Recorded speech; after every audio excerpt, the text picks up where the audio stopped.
साथियों जय हिंद। साथियों आज हम अपने इस वीक के करंट अफेयर्स को लेकर उपस्थित हुए हैं। इसके 15 बहुत इंपॉर्टेंट क्वेश्चन हैं साथियों, जो हमारी घटनाएं घटित हुई, जो चीज़ आयोजित की गई, जो फंक्शन किए गए, जो भी घटनाएं हुई हैं इस वीक की, उसको हम करंट अफेयर्स के माध्यम से अपने इस लेक्चर के माध्यम से उपस्थित हुए हैं साथियों। और बहुत से लेक्चर्स हमारे कैलिबर अड्डा में पड़े हैं, प्लेलिस्ट बनी हुई है। चाहे आप ज्योग्राफी पढ़ना चाहें, आप हिस्ट्री पढ़ना चाहें तो 10 के दम सीरीज है हमारी, चाहे पॉलिटी पढ़ना चाहें, चाहे फिजिक्स, चाहे इंग्लिश, चाहे मैथमेटिक्स, चाहे गवर्नमेंट स्कीम्स, बहुत से आप हमारे कैलिबर अड्डा को विजिट करिए और आपके लायक, आपके कैलिबर को इन्हेंस करने के लिए बहुत सी चीज़ें हैं। तो साथियों हमारे चैनल सब्सक्राइब कर लीजिए, बेल आइकन ऑन कर लीजिए, जिससे आपको तुरंत हमारा वीडियो प्राप्त हो जाए और आपको रिवीजन कर सकें, जिससे आप उसका पूरा लाभ उठा सकें। तो आइए साथियों देखते हैं, हैदराबाद मुक्ति दिवस समारोह का उद्घाटन किसने किया। तो साथियों ये हमारे गृह मंत्री श्री अमित शाह जी ने किया। अमित शाह कहाँ किया? तेलंगाना राज्य में, तेलंगाना जिसको कहते हैं, तेलंगाना में किया। हैदराबाद मुक्ति दिवस साथियों कब मनाया जाता है, क्यों मनाया जाता है? क्योंकि हैदराबाद का निज़ाम, पहले हमारा देश जब आज़ाद हुआ था तो कुछ रियासतें जो थी उन्होंने विलय नहीं किया था भारत में, जैसे जूनागढ़ था, हैदराबाद था, कश्मीर था, ये सब नहीं विलय किए थे। तो हैदराबाद की जनता चाहती थी, लेकिन वहाँ का निज़ाम जो था, नवाब जो था, वो पाकिस्तान के साथ जाना चाहता था। तो पहले उससे अन्य विनय करी गई, रिक्वेस्ट की गई, वो नहीं माना। तो 13 सितंबर 1948 में सेना को भेजा गया, फिर भी उसको डराने के लिए कि मान जाए, फिर भी नहीं माना। तो 17 सितंबर को इसको सेना ने पोलो अभियान चला के इसको आज़ाद करा लिया और भारत में विलय कर लिया। अन्य राज्यों की भांति इसमें नियम कानून लागू किए गए। तो कब मनाया जाता है? 17 सितंबर को।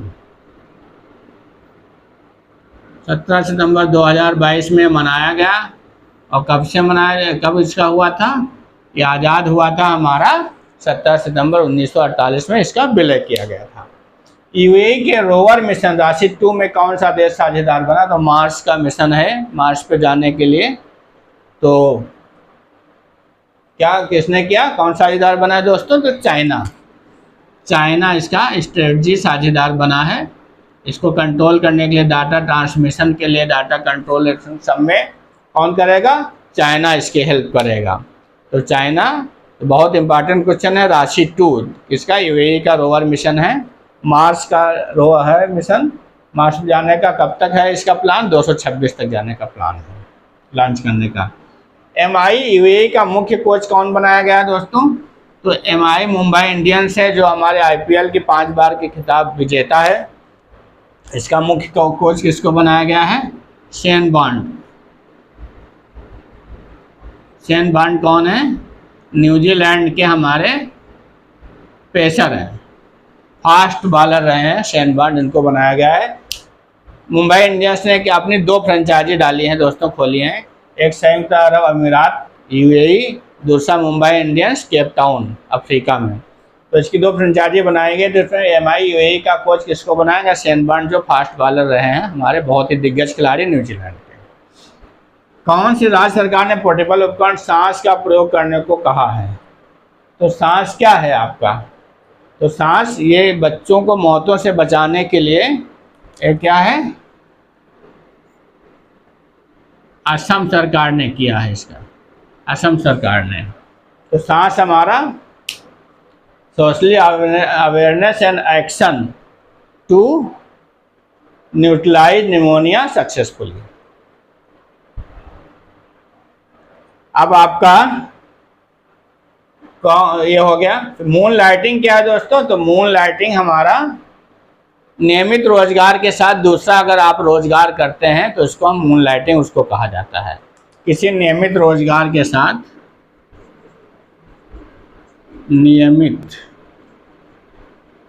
रोजगार के साथ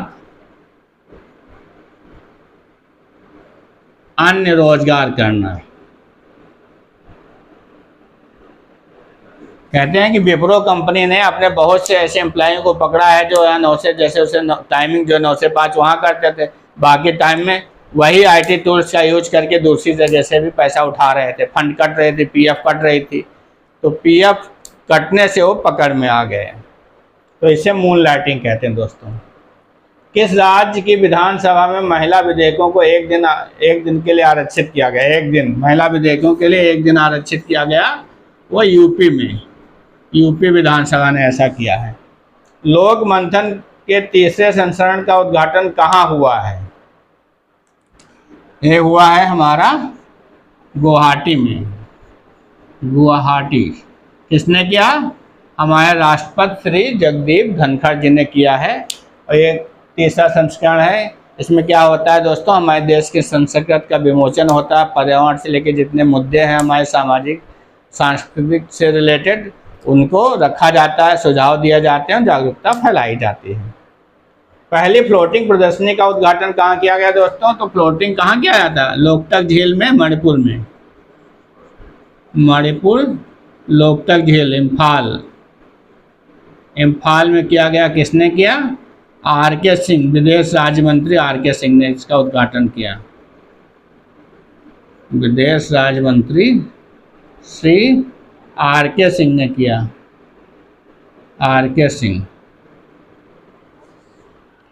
भारत का पहला डुगोंग को सिकाऊ भी कहते हैं, संसद रिजर्व कहाँ सूचित किया गया? तो तमिलनाडु में किया गया है,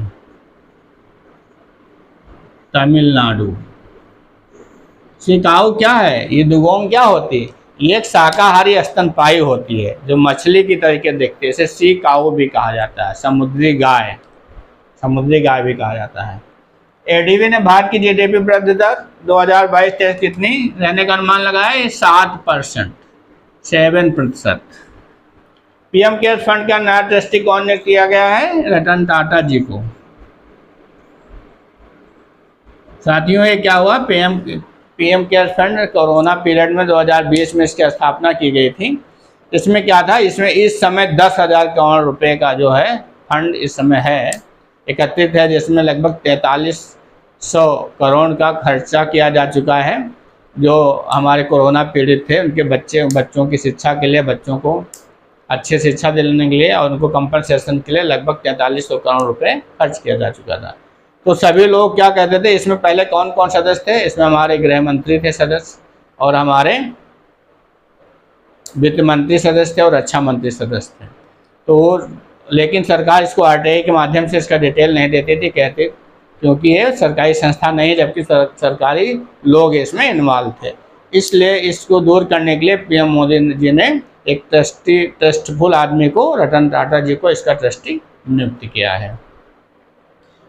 किस भाषा की फिल्म छैली शो को 2023 ऑस्कर के लिए नामित किया गया? गुजराती, गुजराती, गुजराती भाषा की एक फिल्म है छैली शो, इसको 2023 के लिए ऑस्कर के लिए नामित किया गया है। किस राज्य सरकार ने दौलताबाद किले का नाम बदलकर देवगिरी कर दिया गया है? देवगिरी किला ये महाराष्ट्र सरकार ने किया है, महाराष्ट्र सरकार ने किया है। किस राज्य सरकार ने शराब बनाने की वैध किया है? आप देखते हैं शराब तो लोग प्रतिबंध लगाने की बात कर रहे हैं, यहाँ राज्य सरकारें इसको वैध कर रहे हैं। कौन है? मणिपुर की सरकार ने, क्योंकि इसमें बहुत राजस्व वसूला जाता है, बहुत राजस्व बढ़ता, अर्थव्यवस्था मजबूत होती है, पैसा आता है। तो लेकिन इसका क्या कहा गया है? इसको कैसा बचाव किया गया है? उसने कहा है कि हम गुणवत्तापूर्वक शराब बनाएंगे जो स्वास्थ्य के लिए हानिकारक नहीं होगी। मणिपुर।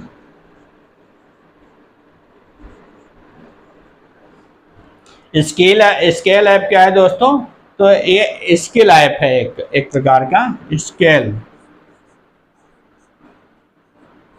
इसको लॉन्च किसने किया है? हमारे केंद्रीय शिक्षा और कौशल विकास मंत्री श्री धर्मेंद्र प्रधान जी ने लॉन्च किया है। इसका क्या होता है? Skill certification assessment for leather employ. इसका फुल फॉर्म क्या होता है? Skill certification assessment for leather employ. इसको चेन्नई में लॉन्च किया गया है।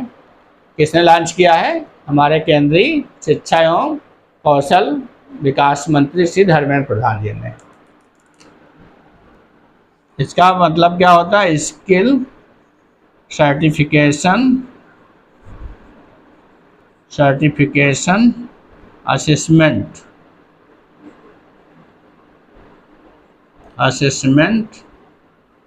For leather employ.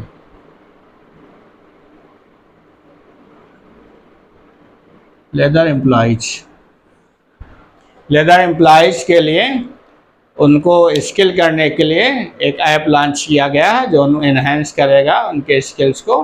किसने लॉन्च किया है? हमारे केंद्रीय शिक्षा एवं कौशल विकास मंत्री श्री धर्मेंद्र प्रधान जी ने लॉन्च किया। कहाँ? चेन्नई में लॉन्च किया है।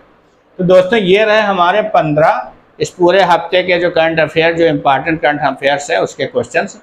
आशा है कि आपको पसंद आए होंगे। आपके आगामी जो परीक्षाएं होंगी उनके लिए बहुत इंपॉर्टेंट है दोस्तों हमारे कैलिबर अड्डा में बहुत से हैं। हमारे प्लेलिस्ट को विजिट करिए और अपने कैलिबर को एनहेंस करिए।